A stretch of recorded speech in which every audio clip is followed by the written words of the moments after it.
שלום לכל הצופים. בהרצאה הנוכחית נדבר על נושא של צמחונות וטבעונות. אנחנו ננסה לבדוק ראשית הדברים מה דעתם של גדולי עולם, אנשים גם פשוטים שמסתובבים ברחבי העולם, ויש כאלה שנמנעים מלאכול בשרים כאלה ואחרים כפי שנבאר, ובעיקר מה דעתה של היהדות, האם היא בעד או נגד, האם אכילת בשר זה טוב ליהודים או רע ליהודים, מה הסיבות שיש בדברים הללו, וברשותכם נתחיל. ראשית דבר, סקירה כללית, מה שקורה בעולם סביבנו. כידוע רובם של בני האדם בעולם אוכלים בשרים. בשר הדגים, בשר עופות, בשר בהמות, וישנם אנשים בעולם שמתנזרים מהדברים הללו. חלקם נקראים בשם צמחונים. הם לא אוכלים בשרים, אבל התוצרת שיוצאת מהבשר, כגון החלב והביצים, הם כן אוכלים.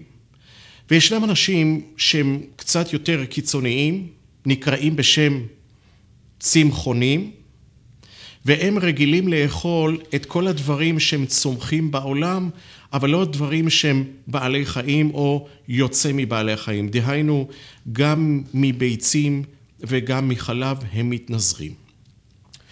ויש להם סיבות, ישנם אגודות רבות ברחבי העולם. האגודה הראשונה הוקמה לפני כ-150 שנה באנגליה, ורבים לאורך הדורות היו מתנזרים. גדולי אומות העולם כמו סוקרטס והיפוקרט וסופוקלס ובודה ועוד היו נמנעים מאכילת בשר. ומה סיבת הדבר? באחד הספרים שרצה להגדיר את התורה, את הלוגיקה שעומדת מאחורי אלה שמתנזרים מאכילת הבשרים, כתב את המשפטים הבאים וברשותכם אני אקריא. הוא כותב שם, הצמחונות הוא רעיון מוסרי, אשר מבקש לא רק להתנזר מאכילת דגים ובשר, אלא זוהי השקפת עולם רחבה, אשר רצונה לבנות תרבות אנושית, בריאה, יציבה, מוסרית. הצמחונות שואפת לא רק להבראת הגוף, אלא גם להבראת הנפש. היא שואפת לעקור מלב האדם את השנאה, את הקנאה, ולטעת בליבו של האדם רחמים, אהבה ושלום. בעברית פשוטה, צמחונות זה לא רק שאני לא נוגע בבעלי חיים לאכול את בשרם, אלא זוהי אידיאולוגיה שלמה שהיא בעצם אומרת, כדי לעשות את האנשים יותר טובים, יותר מוסריים, אנחנו נתנזר מאכילת בשרם, שהרי לצורך אכילת הבשר אני צריך להרוג אותם, אני לא אשתמש בהם. וכיוון שכך, הטייטל, הכותרת, המוטו של אותם אנשים שהם צמחונים וטבעונים ברחבי העולם, היא מוסריות, לא לפגוע בבעלי חיים. נכון הוא, ונאמר במאמר מוסגר, שישנם אנשים שלא אוכלים בשרים מטעמי בריאות הגוף, זאת או אחרת, אבל לא עליהם אנחנו נתייחס היום, אלא יותר אלה שיש בדעתם ובמוסריותם רצון להתנזר מלפגוע בבעלי החיים. לא רק כך, אלא שישנם גם מספר הוכחות מהבריאה עצמה, דהיינו גם אם אני אדם מאמין בקדוש ברוך הוא, מכוח צורת הבריאה אני יכול להגיע לכאורה למסקנה שהאדם צריך להיות צמחוני או טבעוני. ומה הם ההוכחות שלהם? יש להם סדרה שלמה של הוכחות, ברשותכם נביא רק שתי הוכחות. ההוכחה אחת היא אורך המעיים. בבדיקה שנעשתה אצל בעלי החיים, התברר שישנם שני סוגי בעלי חיים. ישנם אוכלי בשר וישנם צמחונים. אלה שהם אוכלי בשר, אורך הקיבה שלהם הוא קצר, כדי שהבשר לא יישאר זמן רב ויתאפש בתוך גופם. לכן המעיים הן קצרות, הקיבה היא קצרה. מה שאין כמותם בעלי חיים שהם לא אוכלים בשר, אלא הם כביכול צמחונים, יש להם מעיים הרבה יותר ארוכות. והנה האדם, אורך המעי שלו הוא משהו בסביבות 10 מטרים, שזה אורך גדול. ואם הבשר נמצא בפנים והוא שוקע בתוך המעי, והאדם ממשיך לחיות יום, יומיים, 3 עם הבשרים בתוכו, הרי שזה מתאפש, ואומר שאורך המעי שיש לאדם מוכיח בבריאה עצמה שהקדוש ברוך הוא לכאורה לא רוצה שנאכל בשר. דוגמה שנייה היא השיניים. בבדיקת שוב בעלי החיים נמצא שאלה שאוכלים בשר, יש להם שיניים גדולות, חדות וחזקות, כדי שיוכלו לקרוע את הבשר, את בעלי החיים, ולאכול אותו כפי שהוא. ואילו בעלי החיים היותר צמחונים, שיניהם יותר קאות, יותר חלשות.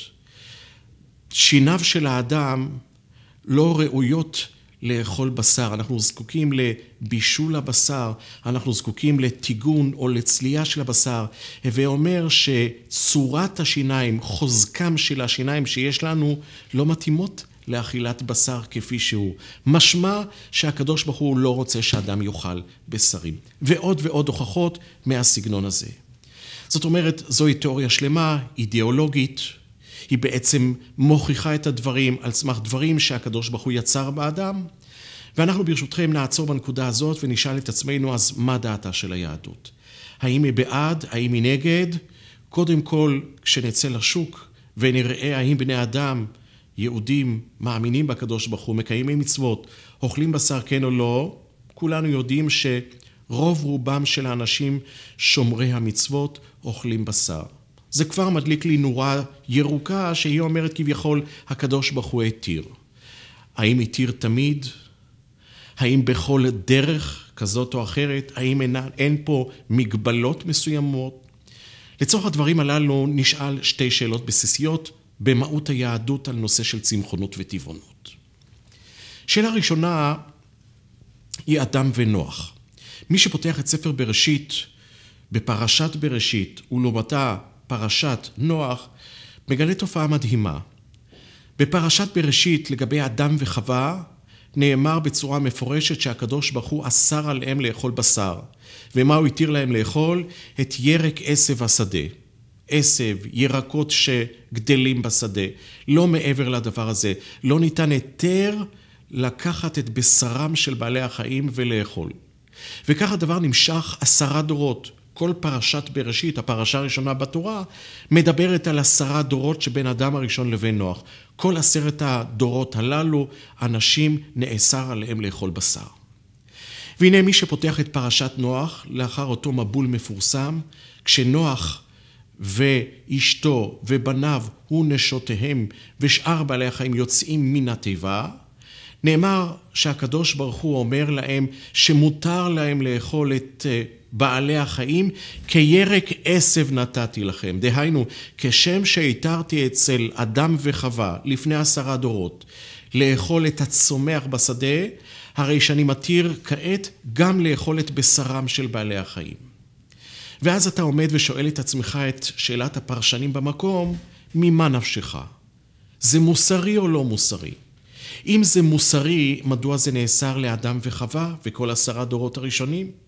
אם זה לא מוסרי, מדוע מנוח ואילך הדבר הזה הותר עד עצם ימינו שלנו, שאנחנו אוכלים בשר? כפי שאמרנו, מוסרי או לא מוסרי?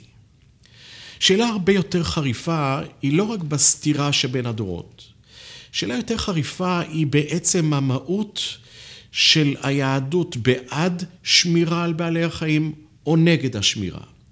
הרי מי שפותח את התורה עצמה, מגלה שיש לנו סדרה של מצוות ועבירות ביחס למניעת צער בעלי חיים. ברשותכם, כמה דוגמאות. הקם תקים עמו. מה זה אומר? כי תראה חמור שונאך רובץ תחת מסעו, יש לי חס ושלום חבר שהוא לא ממש חבר, הוא שונא, הוא הולך עם החמור, החמור נושא כל מיני שקים על גבו, החמור הזה כבר נופל, הוא קורס, למרות שזה השונא שלי וזה החמור שלו, הקם תקים עמו, לך תעזור לו בגלל שהחמור לא צריך לסבול. דוגמה נוספת, אותו ואת בנו לא תשחטו ביום אחד. בעברית שלנו הכוונה היא שאם היום שחטתי בהמה, פרה, ואני רוצה באותו יום לשחוט את הבן שלה, את העגל, אסור לי לעשות את הדבר הזה באותו יום. למה? זה כמין אכזריות, גם את האמא, גם את הבן. דוגמה נוספת היא הנושא של צורת האכלתם של בעלי חיים.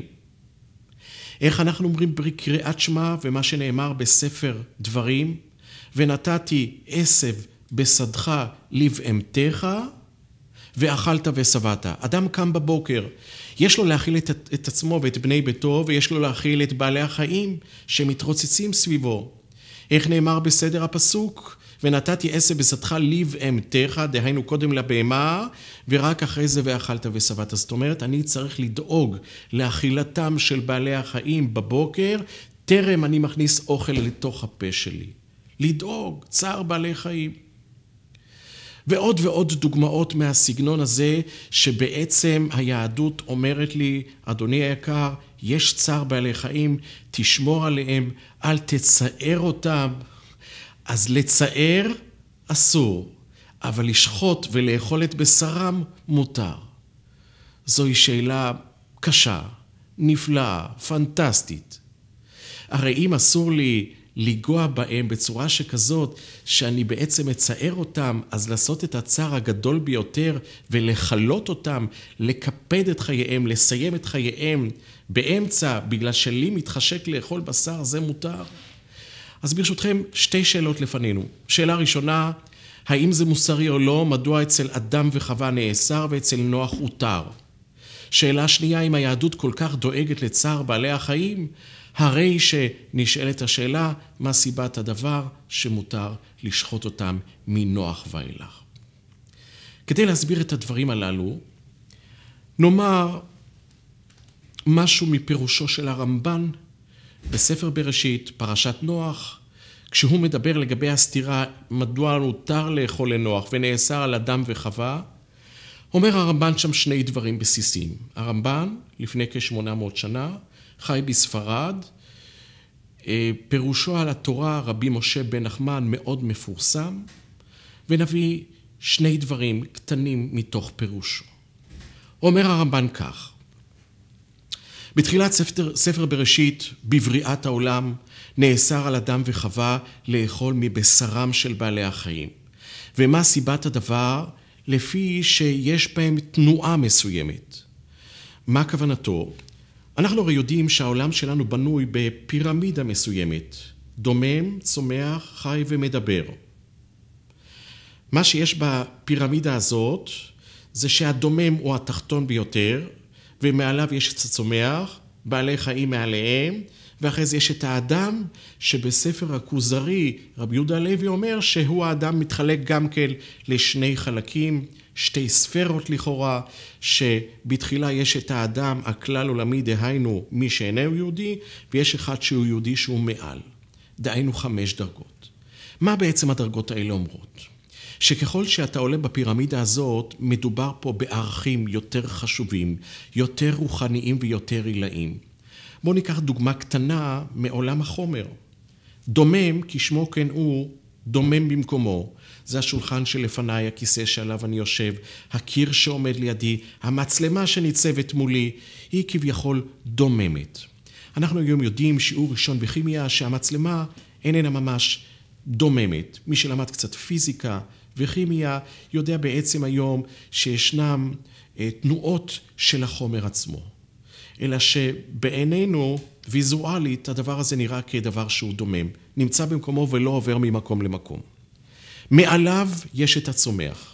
כשאני מסתכל על הצומח אני שואל, הוא במקומו או לא? אז התשובה היא, החלק התחתון נטוע במקומו, אבל יש תהליך של גדילה, דהיינו, הוא כל הזמן גדל לכיוון מעלה. מדרגה מספר 3, שהם בעלי החיים, הם יותר מתקדמים. הם לא רק גדלים במקומם, אלא גם הולכים ממקום למקום. יש להם חיות משופרת, משודרגת. מעליהם נמצא האדם, שהוא בעצם נזר הבריאה. ומעל האדם הרגיל, לפי דבריו של רבי יהודה הלוי, יש את האדם הישראלי, דהיינו את היהודי. ההבדל בין גוי לבין יהודי איננו בגוף, יותר בנשמה. נשמת ישראל ונשמת גוי, מישהו מאומות העולם. וכיוון שכך, נחזור לפירושו של הרמב"ן.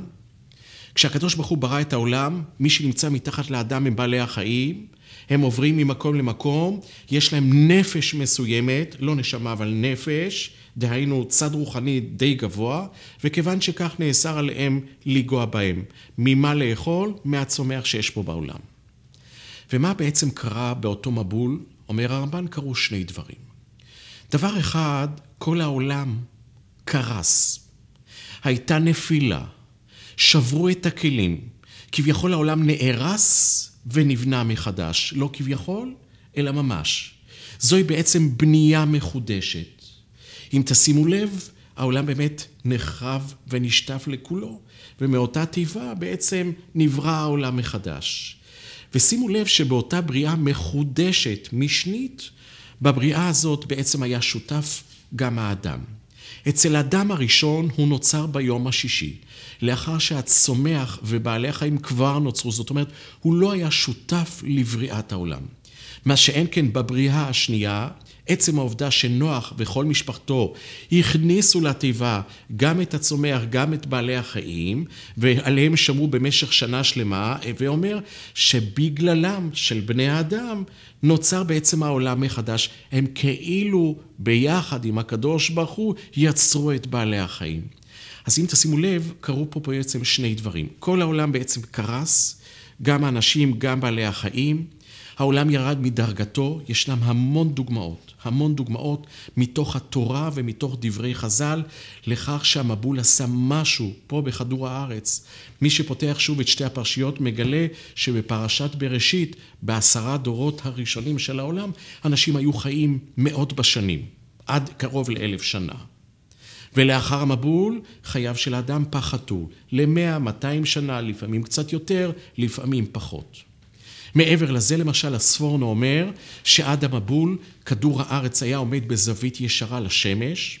המצב היה שבכדור הארץ, באזור קו המשווה, באזור הטרופי והסובטרופי, בעצם היה מצב של אביב תמידי, ובעקבות אותו מבול הקדוש ברוך הוא שינה את זווית כדור הארץ ל-23.5 מעלות, וכיוון שכך יש כל מיני תקופות בשנה, קיץ ואביב וסתיו וחורף, ובמעברים בין התקופות האדם חולה, זאת אומרת שהייתה נפילה בעולם, ועוד ועוד המון דוגמאות. זאת אומרת, העולם בעצם קרס, ועולם הרבה יותר נמוך, גשמית ורוחנית ממה שהיה לפני המבול. וכיוון שנוח ושאר בני משפחתו עזרו בעצם לבריאתם כביכול המחודשת של בעלי החיים, הותר להם לאכול את הבשר.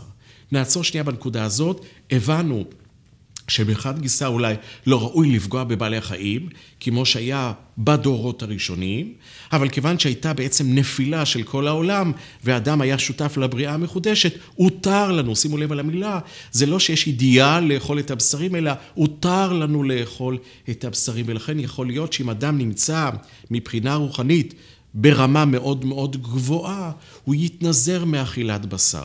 גם בדור שלנו ישנם מתי מעט, לא רבים, בעולם הרבני, בעולם התורני, שמתנזרים מאכילת בשרים. זאת אומרת, שוב, אדם רוצה אולי להיות ברמה רוחנית גבוהה, הוא לא יאכל בשר. רוב הציבור יכול לאכול בשר. ואם כך, אם נעצור רגע בנקודה הזאת, נסכם, סיכום ביניים, שאין יתרון גדול באכילת הבשר, אבל יש היתר לעשות את הדבר. ושוב, במאמר מוסגר, אנחנו היום יודעים שהבשר מחד גיסא תורם גם לאדם מבחינה בריאותית, ויטמין B12 ועוד ועוד ועוד דברים מהסוג הזה. כיוון שכך, יש היתר לאכול בשרים. אז אם היו שואלים אותי, מה עם האידיאל של הצמחונים והטבעונים שלא לאכול בשר? מה דעתה של היהדות? אז התשובה היא, הדעה המרכזית והראשונית הייתה שלא לאכול בשר, כיוון שהעולם נפל, יש היתר לאכול בשר. אלא שכאן, כיוון שיש רק היתר לאכול בשר ולא מעבר לזה, כדאי לשים לב שהיהדות ביחס לאכילת הבשרים שלנו נקטה איזו עמדת ביניים. מצד אחד מותר לך לעשות את הדבר, אבל מאידך גיסא התורה המליצה לי כל מיני המלצות וחייבה אותי בחיובים מסוימים, כדי שאני אבין שאם אני הורג בהמה לצורך אכילת בשרה או להשתמש באורה וכיוצא בזה, אני בעצם פוגע בחיות מסוימת שיש פה בעולם. וברשותכם, סדרת ראיות מתוך התורה עצמה. הדוגמה הראשונה, ברשותכם, נביא מהדבר הזה שנקרא בשם אכילת דם. כידוע, היהדות אוסרת על אכילת דם, דהיינו כאשר אני שוחט בעלי החיים, ואני רוצה לאכול את בשרם, ואני רוצה לבשל וכו'. אז לאחר שעשיתי שחיטה ראויה, אני מדבר על חיות ובהמות ועופות, ולא על דגים, בדגים אין את האיסור של אכילת דם. הרי שאצל אותם בעלי חיים שברגע זה הזכרנו אותם, יש איסור לאכול את בשרם עם הדם. וכיוון שכך, מה אנחנו עושים? בדרך כלל לוקחים את הבשרים ומולכים אותם. ישנם דיני מליחה, עושים את זה באמצעות מליחה מרובה, לוקחים את בעלי החיים, פותחים אותם בדרך מסוימת, זורקים, בוזקים עליהם מלח גס, הדבר הזה עומד כחצי שעה, המלח שואב את אותם דמים שיש בפנים, ולאחר מכן מותר לי לאכול את הבשר. עד הדור שלנו, או הדור הקודם, כמעט כל עקרת בית הייתה עושה את זה בביתה שלה. בימינו שלנו, כשקונים כבר את הבשר המוכשר, או את הבשר הקפוא, כבר התהליך נעשה מקודם, ואני בעצם קונה את הבשר כשהוא כבר ראוי לאכילה. אבל מה שבעצם כתוב לי בתורה, כי האדם הוא הנפש, ולכן אסור לי לאכול בשר. אולי עוד אזכור אחד קטן, הוצאת אדם נעשית או באמצעות מלח, או באמצעות צלייה. דהיינו, כאשר אני לוקח בשר ולא המלחתי אותו, הרי שניתן לצלות אותו באש, והצלייה, דהיינו האש, בעצם מוציאה את הדם.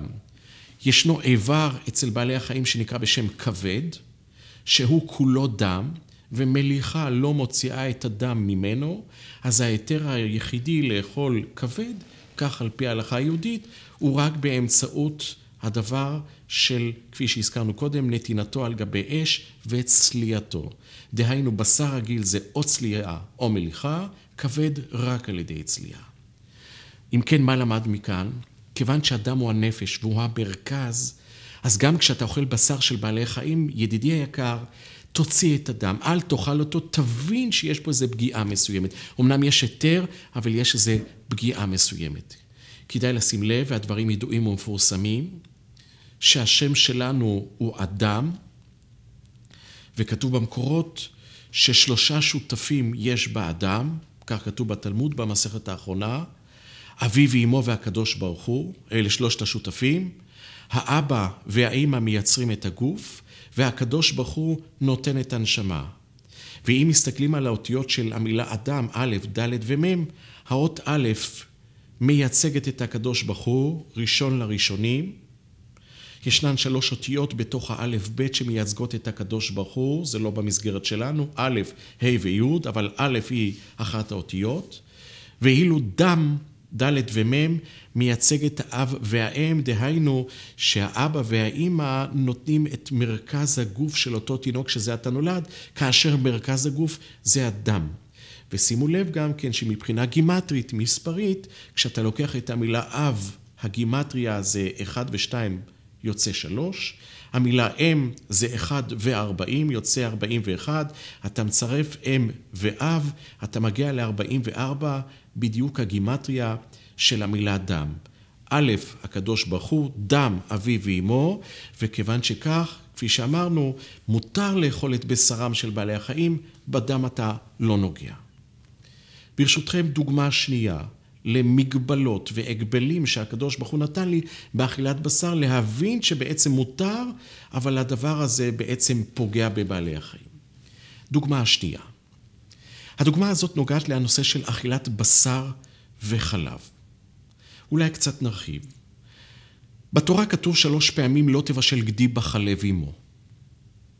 ובתורה שבעל פה, שניתנה גם כן מסיני, הסבירו ששלוש הדברים הללו, אמר הקדוש ברוך הוא, הם 3 איסורים. איסור אחד זה לבשל ביחד, איסור שני זה לאכול ביחד כשזה מבושל, והאיסור השלישי זה ליהנות, דהיינו אם בישלתי בשר וחלב ונתתי את זה לבעלי החיים, ועל ידי זה אני חוסך את הסעודה שלהם, גם הדבר הזה הוא אסור. לא תבשל גדי בחלב עמו. אלא שעל פי דין תורה, מה שאסור לבשל ולאכול ביחד, זה רק בשר בהמה וחלב ובשר חיה וחלב. אבל לקחת עוף ולבשל אותו בחלב ולאכול, על פי דין תורה מותר. באו חכמים שהוסיפו עוד סייגים לתורה, שיבוא אדם ויתבלבן בין בשר כזה לבשר אחר, והם אמרו גם כן שבשר עוף בחלב גם הוא אסור. הווה אומר שכל בשר שבושל עם חלב, אסור לי לאכול וליהנות מהדבר הזה. נשאלת שאלה פשוטה. מדוע כתוב הדבר הזה בתורה בלשון לא תבשל גדי בחלב עמו?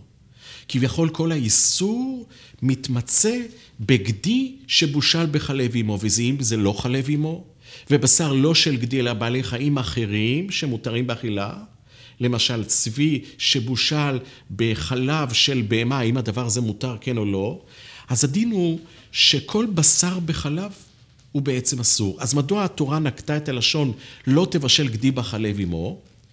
אחד מגדולי הפרשנים בתורה, נכדו של רש"י, שנקרא בשם הרשב"ם, רבי שמואל בן מאיר, נכדו של רש"י, דרך ביתו, כתב שם בפירושו לתורה שדרכם של אומות העולם אז, בימי קדם, הייתה לקחת גדי ולבשל אותו בחלב עמו, בחלב של עיזה. ומה סיבת הדבר? גדי זה בעל חיים שהוא רך, הוא צעיר ולכן בשרו רך. חלב עמו, הוא כותב דבר מעניין, שאומנם ישנם הרבה מאוד נקבות אצל בעלי החיים שיש להם חלב, אבל הכמות של החלב שיש לעיזה יחסית לגודל גופה, זה היא הכמות הגדולה ביותר, יותר משאר בעלי חיים. שוב אני אומר, יחסית לגודל גופה. וכיוון שכך היו מקובלים אז בימי קדם אצל אומות העולם לבשל גדי בחלב עמו. ולכן התורה נקטה את זה בלשון הזאת, בגלל שדיבר הכתוב בהווה, דהיינו התורה נתנה את ההוראות שלה בדברים שהיו מקובלים, אבל הוא הדין לכל חלב ובשר. אז מי שקורא את הפסוק הזה אומר לעצמו, אז למה כתוב לי לא תבשל גדי דווקא בחלב עמו?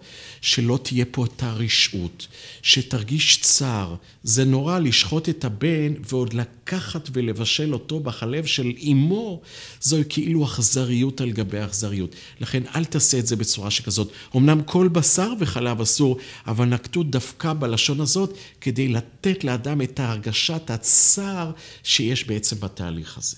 זוהי דוגמה שנייה של היתר, אבל נא להרגיש את הצער שיש בדבר הזה. דוגמה שלישית, כתוב בתלמוד, במסכת חולין, שהמארץ אסור באכילת בשר.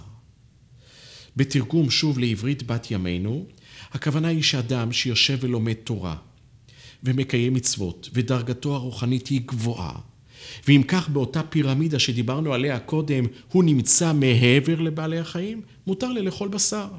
אבל מישהו בבחינת עם הארץ, עם בגובה של הארץ. ולמה? בגלל שהוא לא עוסק במצוות, הוא לא לומד תורה, אומרים שם הפרשנים שבמקום, אם כך, במה הוא שווה יותר מבעלי החיים? זהו משפט חריף, זהו משפט קשה, שבעצם אומר, מותר האדם מן הבהמה במה. במה בעצם אתה שווה יותר מאשר הבהמה. אם אתה עושה דברים אינסטינקטיביים כפי שהיא עושה החיה, אז במה אתה שווה יותר? היא רעבה, אז היא רצה לאכול, גם אתה עושה את הפעולה הזאת. היא עייפה, היא נרדמת, היא צריכה לעשות כל מיני פעולות בעולם, גם אתה עושה את הדברים. אבל הרי מהו ההבדל בין האדם לבין החיה? שהאדם נוצר פה בעולם כדי לשלוט על יצריו. מישהו מכעיס אותך, מה אתה עושה ברגע של כעס? אז הבהמה, מבחינה אינסטינקטיבית, היא מפעילה את עצמה בדרך כלשהי, לא מצופה ממנה אחר. ממני מצפים שאם מישהו מכעיס אותי, ונאמר שבאמת אני צודק ולא הוא, ובדרך כלל דרכם של בני אדם לכעוס מאוד, חס ושלום חרצובות לשונותיהם, מתחילות לפעול, מברכים, מקללים חס ושלום, לפעמים בעיטות, לפעמים מעשים בידיים, ועוד ועוד דברים מהסוג הזה. מצווה עליי שבמצבים מסוימים, הכעס הזה, אני לא אפעיל אותו. רגשות קנאה, יש קנאה שהיא חיובית מאוד, קנאת סופרים תרבה חוכמה. היא זו שמפעילה אותנו פה בעולם. חז"ל אומרים שלולא קנאה בעולם לא היינו עושים שום דבר. אז הקנאה מצד אחד היא בונה, אבל מצד שני היא הורסת. הקנאה הזאת רקב עצמות קנאה, הקנאה אוכלת את הבן אדם. אז מצפים ממך שאם אתה רואה שלשני יש איזה דבר מסוים, אז אם הקנאה גורמת לך לעשות דברים כדי להגיע רוחנית למצבו, זה בסדר, או גשמית. אבל אם הקנאה הזאת אוכלת אותך מבפנים וגורמת לך לרחל נגדו, לפגוע בו וכיוצא בזה, זה קנאה חולנית. אז אדם מצווה בעצם פה בעולם לעשות כל מיני פעולות חיוביות ולהימנע משליליות. מידת השמחה היא מידה נפלאה. אז נא לפעול כל מיני פעולות פה בעולם באמצעות שמחה. הקדוש ברוך הוא כועס על עם ישראל בלשונו בתורה, תחת אשר לא עבדת את השם אלוקיך בשמחה. דהיינו, יש עניין לעשות את הפעולות פה בשמחה בעולם.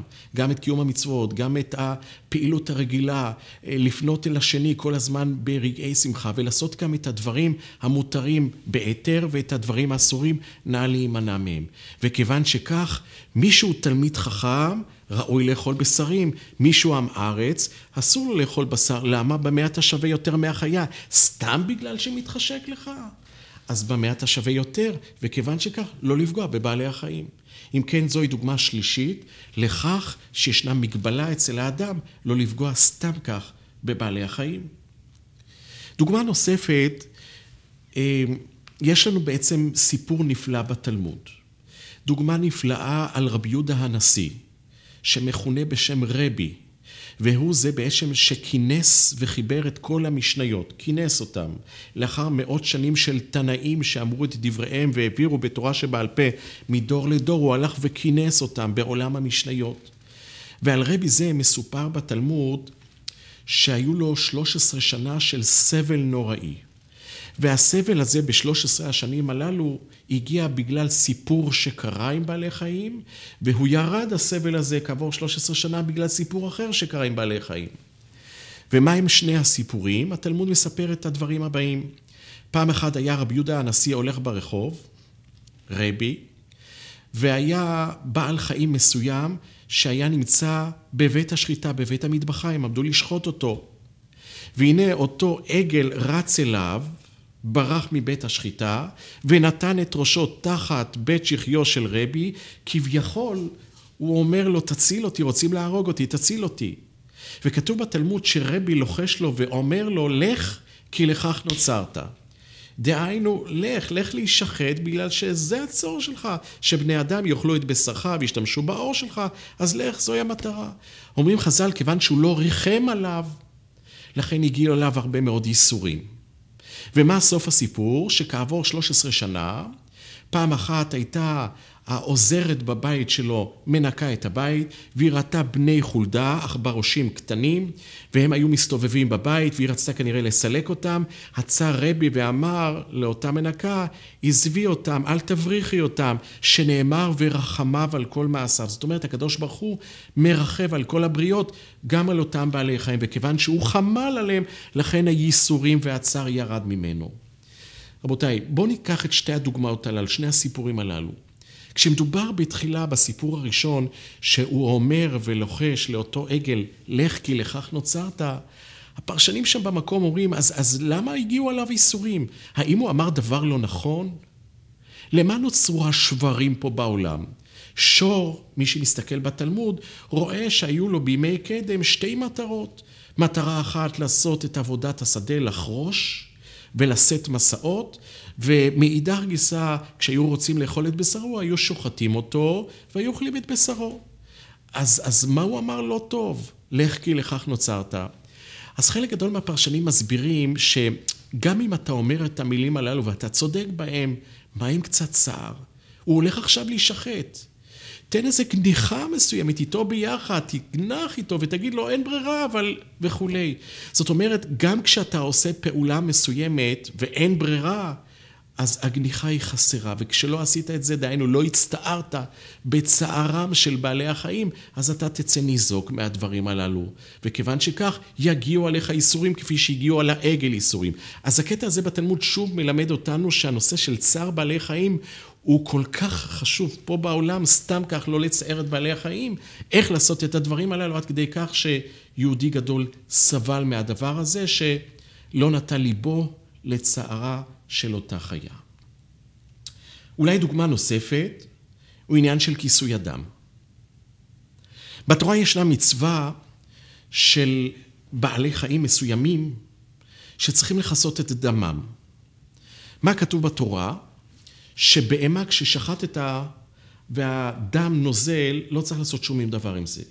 אבל אם שחטת חיה או עוף, אז אתה צריך לחסות את דמה. וכיצד נעשה כיסוי הדם?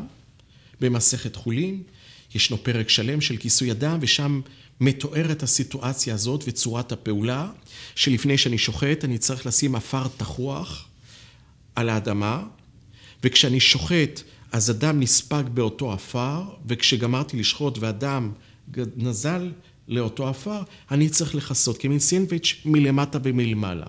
כיסוי הדם. והפרשנים אומרים שוב במקום, מה סיבת הדבר? התשובה היא, אנחנו בעצם לא יודעים. שהרי כלל ידוע ומפורסם, שתרי"ג המצוות שיש בתורה, מצוות עשה ומצוות לא תעשה, טעמן לא ניתן לנו. אנחנו לא יודעים בעצם את טעמן של כל המצוות והעבירות, לא יודעים.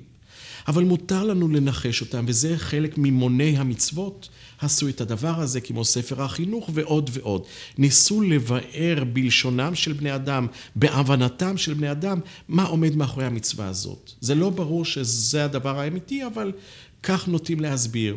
והפרשנים שם במקום אומרים שכיסוי הדם הכוונה היא תחביא. עשית פה דבר שהוא לא כל כך יפה, תחביא את הדברים האלה, זה לא נעים. להבדיל אלפי הבדלות, כמו שכאשר החתול עושה את צרכיו, אז הוא מכסה את זה בפני בני אדם, שלא יראו את זה. כך גם אנחנו בדרך כלל נפנים לצורכנו שלא יראו את הדברים. כך גם כשאתה עושה את הנושא הזה של שפיכת הדם, תכסה את הדבר הזה, בגלל שהדברים האלה הם לא מקובלים.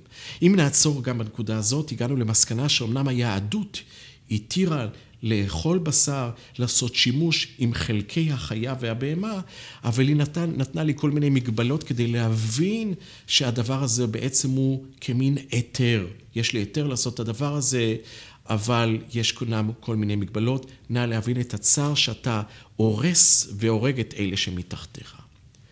רבותיי, ברשותכם, לפני סיומם של דברים, שני דברים יסודיים.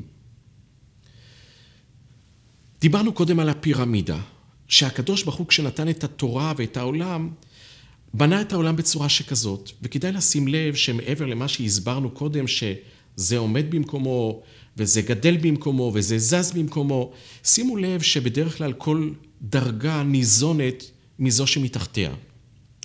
אם נתחיל למשל מהדומם, שמעל זה יש את הצומח, הצומח ניזון מהדומם. כל הצמחים בעולם ניזונים מהאדמה, מאותם דברים שקיימים בתוך האדמה, יסודות כימיים, מהמים שיש בתוך האדמה וכו'. מים, זבלים והאדמה, זה בעצם המאכלים של אותו צומח. אז הצומח ניזון מהאדמה, מהדומם.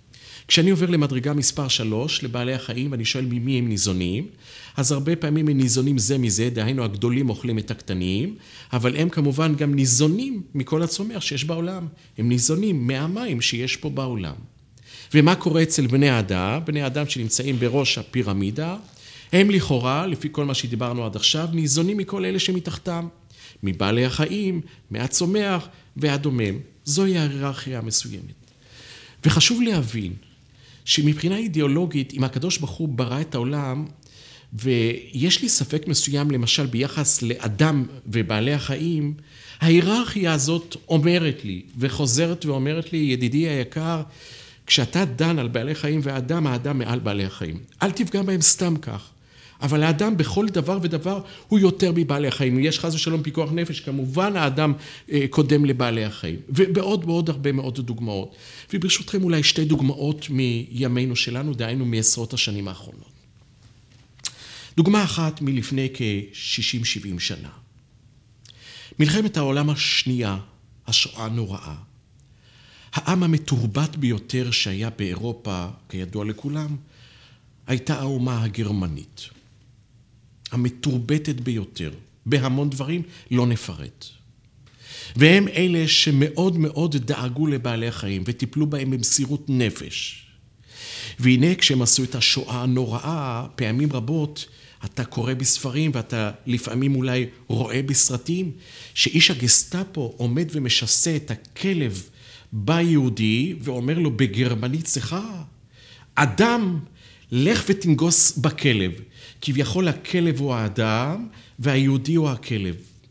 ואתה אומר לעצמך, ריבונו של עולם, אומה כל כך מתורבתת, שאפילו לבעלי החיים הם נותנים כל כך הרבה כבוד וכל כך הרבה דואגים. כיצד תיתכן המציאות שבאלה שמתחת לאדם, דהיינו בעלי החיים, הם לא פוגעים, ואילו בזה שמעל בעלי החיים, דהיינו בני אדם, הם פוגעים? הרי זה לא מסתדר בשכל, הרי יש היררכיה מסוימת. והתשובה היא, תשובה אולי מדהימה, שכאשר אתה לא נותן את ההיררכיה בצורה נכונה, ואתה כל כך מחשב את בעלי החיים, סופו של תהליך שאולי את בעלי החיים הצלת וטיפלת, אבל דווקא מי שמעל בעלי החיים בו אתה תפגע. הדוגמה הזאת היא דוגמה מצמררת, היא דוגמה קשה. דווקא בעלי חיים לא לפגוע, ובאנשים כן לפגוע. רבותיי, דוגמה יותר בת ימינו. אותם ארגונים שהזכרנו קודם של צמחונים וטבעונים שקיימים ברחבי העולם, לפני כ-17-18 שנה ראיתי איזה קטע בעיתון, שהקטע הזה הוא קשה לצפייה. בעמוד הראשון של העיתונים היומיים הופיעה תמונה, שמעליה באחד העיתונים היה כתוב מותר האדם מן הבהמה, ושם הראו דבר מסוים. באחת הסדרות בניו יורק יש שם סדרת חנויות שמוכרת בגדים ובמיוחד מעילים. וחלק גדול מהקונים שם נשים קונות. ואחת האגודות הללו, האגודות הירוקות שלא רוצות שיפגעו אולי בבעלי החיים, צער בעלי חיים למיניהם, רצו לשדל את הנשים שלא תקננה מעילי אור, שהרי על ידי קניית מעילי אור הם בעקיפין גורמות לכך שיצודו יותר בעלי חיים ויהרגו אותם, והם לא רוצים שיהרגו, אז ככל שאנשים תקננה פחות את המעילים הללו, יצודו פחות את אותם בעלי חיים.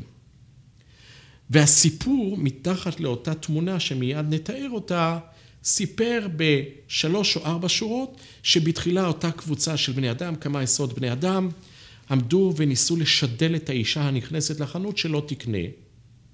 כשעברו מספר דקות וראו שנשים ממשיכות לקנות, עברו למשהו קצת יותר מתקדם והתחילו לקלל אותם. כל אישה שיצאה עם מעיל חדש, שעשוי מאור, קיללו אותה. כשהדבר הזה לא עזר, עברו למדרגה מספר 3.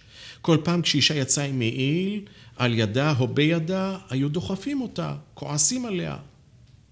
וכאשר גם זה לא עזר, עברו למדרגה מספר 4, וזו כבר הייתה התמונה, שאחת הנשים שיצאה מהחנות פגעו בה והפילו אותה על הרצפה.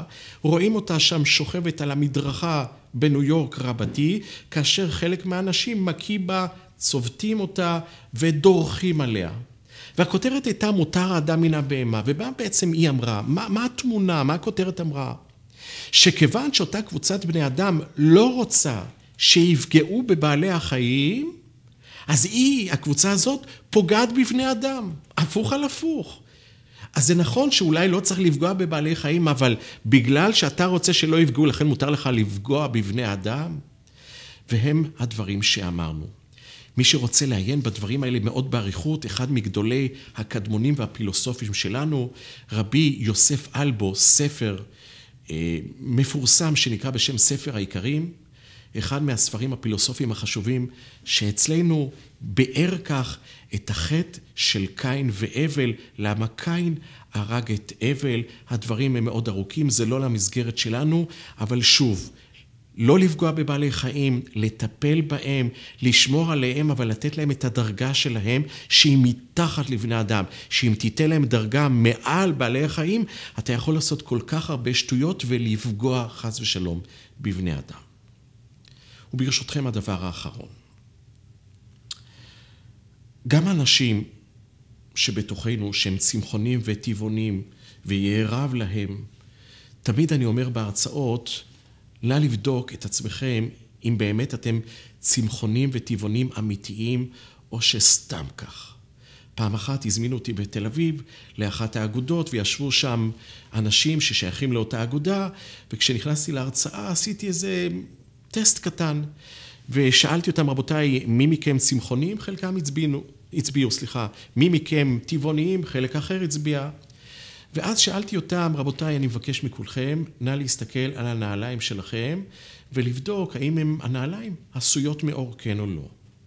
דרך אגב, באותה בדיקה תבדקו דבר נוסף, נשים שביניכם, לא הגברים, הנשים שביניכם, שהגיעו לכאן עם איזה תיק צעד, נא לבדוק, אולי באמצעות הריח, האם התיקים שאתם נושאות הם עשויים מאור כן או לא. והתבררה תופעה לא כל כך נעימה. שחלק מהאנשים והנשים שישבו לפניי, חלק מנעליהם וחלק מתיקיהם, היו עשויים מאור ממש של בעלי החיים. לא חיקוי, אלא אור ממש. והרי ממה נפשך? אם אתה לא רוצה בעצם שיפגעו בבעלי החיים, כדי שלא סתם ככה יהרגו אותם וכיוצא בזה, ולכן אתה לא אוכל את בשרם, אז על ידי צריכת דברי אור, אתה גם גורם לרציחה, להריגה גדולה של כמות גדולה של בעלי החיים. אז ממה נפשך? אם אתה דואג שלא יהרגו הרבה מאוד את בעלי החיים, אז תעשה את זה בכל. אל תתנזר רק מאכילתם. נא להתנזר גם כן מדברים אחרים, כמו תיקים. קנה לך בבקשה תיק אחר, שאיננו עשוי מאור של בעלי החיים, ויש הרבה מאוד דברים שהם תחליפיים, במיוחד בדור שלנו, אנא הקפד על הדברים. מסקנה של כל מה שדיברנו עד עתה. על פי היהדות, הנושא של צמחונות וטבעונות יש לו היגיון. והוא בעצם אומר גם מבחינה רוחנית שהאדם שנמצא מבעלי החיים אולי כשהוא נמצא ברמה מאוד מאוד גבוהה אולי לא כדאי לפגוע בבעלי החיים. אבל אחרי הנפילה הגדולה שהייתה באותו מבול מפורסם שהיה בתחילת בריאת העולם, כולנו ירדנו מדרגתנו, יש לנו היתר לאכול את הדברים הללו, ולא רק כך אלא שגם אנשים שהם שומרי תורה ומצוות והם מתנזרים מאכילת בשר, כפי שאני יודע, רובם הגדול אוכלים קצת בשרים בשבת, שהרי גם בזמירות שבת אנחנו רגילים להגיד בשר ודגים וכל מטעמים. שיהיה רב לכולכם. כל טוב.